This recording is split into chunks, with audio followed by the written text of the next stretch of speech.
السلام عليكم ورحمة الله وبركاته. النهاردة ان شاء الله هنعمل طريقة كفتة حلوة جدا. تقدري ان انت تفرزيها وتقدري ان انت تستخدميها في نفس الوقت، بس المهم ان هي في الاخر هتديكي نتيجة حلوة جدا، وتقدري ان انت تبقى عندك منها طبق واثنين وثلاثة في الفريزر. هتبقى تنجز معاكي في الوقت، وكمان الطريقة بتاعتها سهلة وهتعجبك جدا. فيلا نبدأ. ده عندي كيلو من اللحمة المفرومة، ماشي. هحط عليها مج صغير كده من البرغل، ماشي. المج دوت يعني نص الربع كيلو، ماشي. طبعا جيبي نوع برغل يكون نضيف علشان خاطر مش هنغسله. ففي اكياس بتتباع في السوبر ماركت بتبقى نظيفه وبتبقى متنقيه وحلوه جدا، فجيبي منها. دوت زي ما انتم شايفين كده مج صغير، مش مج كبير. المج دوت اصغر من المج بتاع الشاي اللي هو المربع اللي هو العادي ده. فهنحط على اللحمه على طول البرغل كده. وبعد كده هوت انا مش عايزه اغسل البرغل ليه؟ علشان هو اللي هيمتص كل السوائل اللي جوه اللحمه وكل السوائل اللي جوه الخضار اللي انا هحطه عليها. فده كده هنركنه دلوقتي. وبعد كده عندي دولت بصلتين وسط، ماشي، ونص طماطمايه مش كبيره قوي، نص طماطمايه، وقرنين فلفل، وفصين 2 توم. دوت صغير فانا حطيت 3، فهم فصين 2، ما تكتريش عنهم. انا مش عايزه طعم التوم يغلب على طعم البصل. والفلفل تقدري ان انت تستخدمي بدل الفلفل الحامي تقدري ان انت تاخدي فلفل رومي او فلفل الوان كمان ينفع، بس المهم كميه قد اللي انا حطاها كده، ما تكتريش عنها. تمام. هفرم كل الكلام دوت في الكبه وهرجع احطه على اللحمه. دلوقتي بعد ما فرمت كل الخضار ده، فرمته زي ما انتم شايفينه فرم ناعم كده، هحطه على اللحمه كده. بعد ما نزلت بالخضار كده هبدا احط معلقتين من النشا. وعندنا تتبيلات كفته كتير في قلب السوق، النوع اللي يعجبكم جيبوه. انزلي بالكيس كله. لو انت عامله نص كيلو يبقى حطي نص الكيس بس، اهو كده. وكمان حاجه بقى تخلي الكفته حلوه قوي قوي، كيس بيكنج باودر، اي نوع، النوع اللي يعجبك. كيس برضو. ولو عامله برضو نص كيلو حطي نص كيس بس.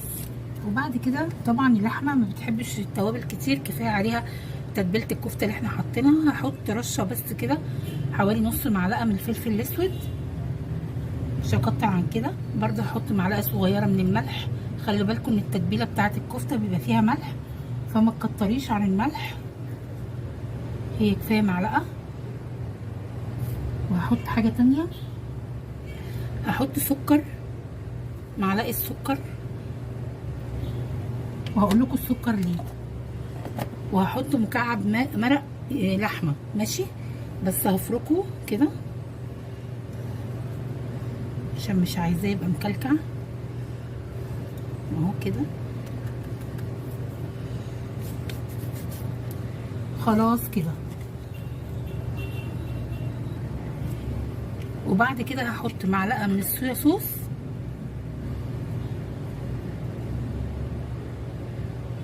اي نوع برضو، النوع اللي انتوا بتفضلوه. وهحط معلقه زيت، هي معلقه واحده بس كده. كده كل حاجه في الكفته خلاص كده. مش هحط اي حاجه تاني، مش هضيف اي حاجه تانيه.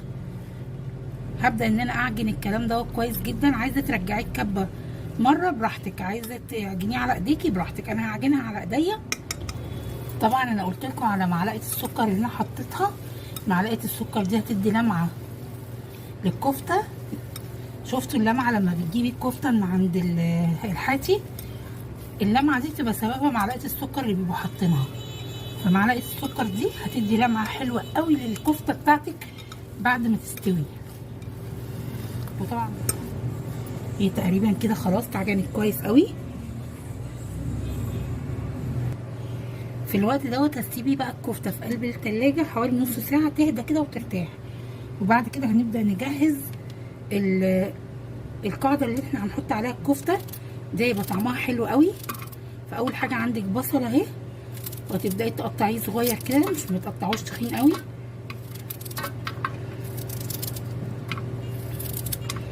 كده اهي نقطع كل البصل بالطريقه ديت.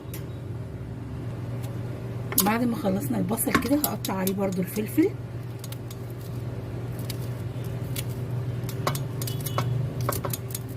كده.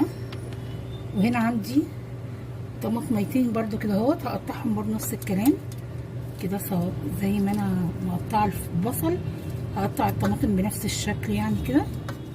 قطعت كده كل الخضار بالطريقه دي، مش هحط عليه اي حاجه تانية، هي اللي هيتبل من الحاجات اللي هتنزل من الكفته.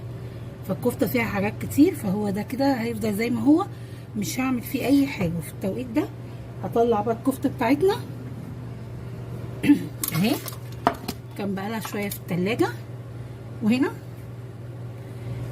ديت شويه ميه عليهم معلقه زيت، وعليهم نص مكعب ماجي، يعني نص مكعب مرق على معلقه زيت على شويه ميه، هو ده اللي هصبع بيه الكفته. لان انا مش عايزه الكفته من بره اصبعها بميه بس كده او بشويه زيت بس، ما بيبقاش طعمها حلو قوي.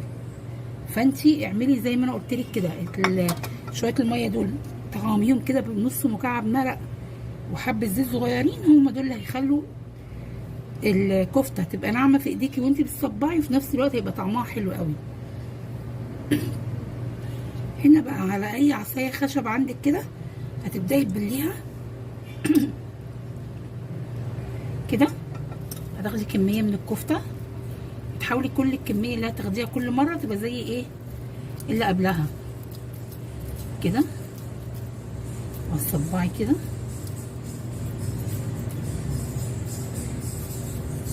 اهو.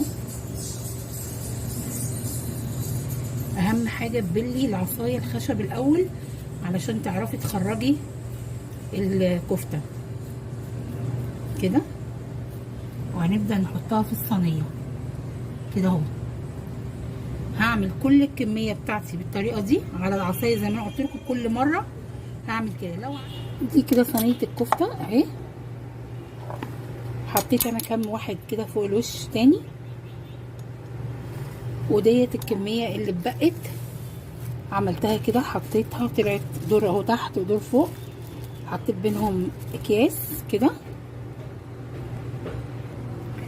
دي هحطها على النار من فوق واغطيها تغلي غلوتين، واحط لها شويه ميه صغيرين، وبعد كده هنزلها تحت الشوايه، وديت هتتحط في الكيس وهتتغلف كده. بعد ما حطيتها على النار من فوق حطيت لها كوبايه ميه الاول، سبتها لما نزلت الميه بتاعتها وشربتها، وبعد كده حطيت لها كوبايه ميه صغيره كده. خلاص اهي، بصي اهي جمدت خالص، بصوا استوت كده.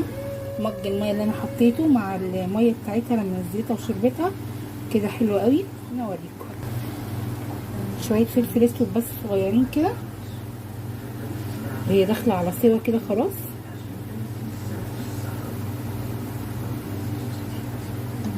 كده وبعد كده هغطيها تشرب بقيه الميه اللي موجوده فيها، وبعد كده هحطها تحت الشوايه وهوريها لكم. ده كده شكل الكفته لما طلعت من الفرن.